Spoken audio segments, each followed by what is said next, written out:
Like, I know when you were little, you were told to never judge a book by its cover.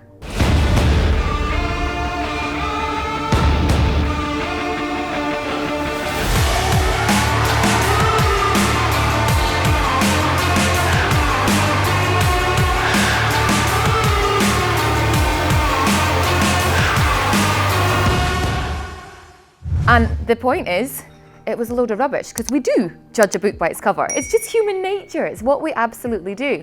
But why we were told that when we were younger was because there's more than meets the eye. So we know that, but first impressions are so important.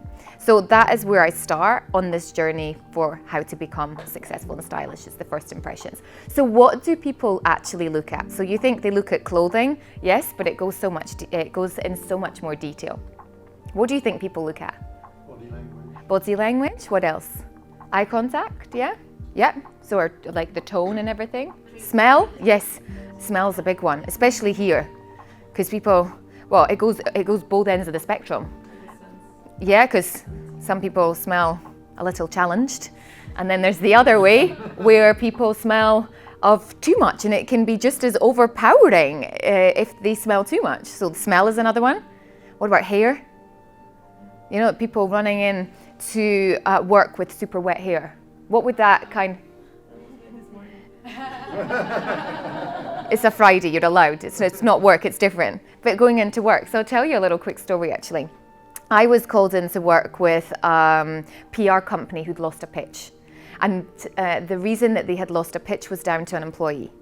So basically, this employee had gone to pitch to a well-known luxury car company for the work, basically. And the presentation went really well, the pitch was excellent, and they were really surprised to find out that they actually didn't get the job. So when they did the due diligence afterwards, saying, you know, why didn't we get it, what actually happens, the car company said, we are the best in the world at what we do. If you cannot have someone representing our business that can't tie a tie in the way that we expect, then we're not hiring you. And they lost the job down to a tie. So that sort of first impressions are the same when I was flying with Emirates. We had a super, super strict grooming policy. And that was for one reason, to maintain consistency. And if people weren't following the consistency, so it's the same, whether you're an employee or whether you're an entrepreneur, what are you doing consistently in how you show up? So that first impressions, the hair, your glasses. How many women here have looked at men's shoes? That's the first thing. There's a saying. Yeah, you do, don't you? Like, you kind of look around and then the men are like hiding their feet under the table now. And they're like, but women on a date would look at men's shoes. Pardon? And socks. Oh, that's interesting. I could put that in. Yeah, socks, whether they're showing or not showing, or have holes in them. So all these aspects are what we look at. Something that's really overlooked here, which I find really interesting, is skin. People don't invest in their skin. So people will invest in a designer pair of shoes, but they won't invest in their skin. This is the one thing that's on show. Do you know the amount of people in this country that don't wear SPF every single day? And men are super guilty. And they're like, yeah, but I'm inside, but you're traveling, you're in your car. So basic things like that in terms of first impressions. So these are all things that I talk about. But where does success start? And it actually starts in the wardrobe.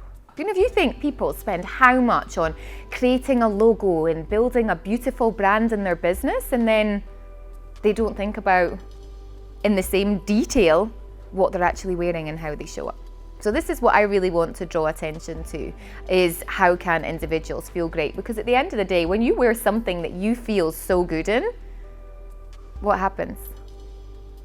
Your confidence goes up. Absolutely. So you just feel great. So why can't we do that every day? Why is it just on the day we go for a job interview, the only day that we actually make an effort? And then that suit goes back in the closet and we're like, no, we just won't wear that anymore. And then you just kind of get into how everyone else does. So I'm sure you've heard of the phrase, you're the average of the 5 people you spend the most time with, yeah? So in business, it's really important, but also in dressing. So if you think about it, maybe in your social group, there's maybe one social group that you dress up a little bit more, and there's another social group that are quite casual. So you're like, I'll probably dress to fit in with that group. So the same as work, then you see what other people wear in work. But I remember my sister said this to me when she used to live here actually. She said, why is it you always make me go so dressed up? I'm always the one at work that's wearing a necklace. I said, but you stand out. And she's like, but not everyone else does. And I said, but make the first impression every single day. So that's the whole part of how to become successful and stylish is all about.